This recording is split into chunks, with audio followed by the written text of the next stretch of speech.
श्री रुद्र संहिता सती खंड। शिवजी का क्रोध। ब्रह्मा जी कहते हैं, भृगु के मंत्रों से उत्पन्न गणों द्वारा भगाए गए शिवगण जो कि नष्ट होने से बच गए थे, शिवजी की शरण में चले गए।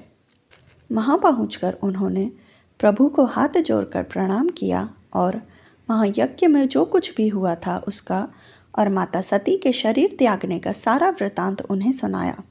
हे कल्याणकारी भगवान शिव, आप उस महादुष्ट अधर्मी दक्ष को उसके अपराध का कठोर दंड अवश्य दें।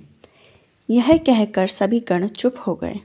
अपने पार्षदों की बातें सुनकर भगवान शिव ने उस यज्ञ की सारी बातें और जानकारी जानने के लिए नारद जी का स्मरण किया। उनके स्मरण करते ही नारद जी वहां जा पहुँचे और भक्तिभाव से नमस्कार करके चुपचाप खड़े हो गए।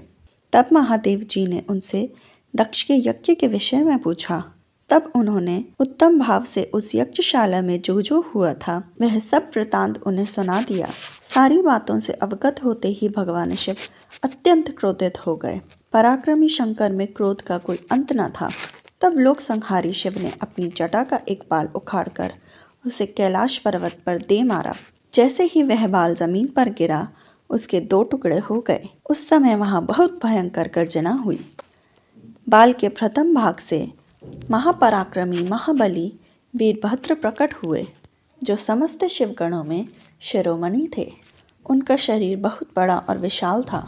उनकी 1000 भुजाएं थीं। उस जटा के दूसरे भाग से अत्यंत भयंकर और करोड़ों भूतों से घिरी हुई महाकाली उत्पन्न हुई। उस समय रुद्रदेव के क्रोधपूर्वक सांस लेने से 100 प्रकार के ज्वर और अनेक प्रकार के रोग पैदा हो गए। वे सभी शरीरधारी क्रूर और भयंकर थे। वे अग्नि के समान तेज से प्रज्वलित थे।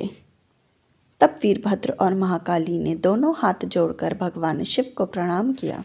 भगवान शिव बोले, पार्षदों में श्रेष्ठ वीरभद्र, तुम्हारी जय हो। ब्रह्मा जी का पुत्र दक्ष बड़ा ही दुष्ट है। उसे अपने पर बहुत घमंड है।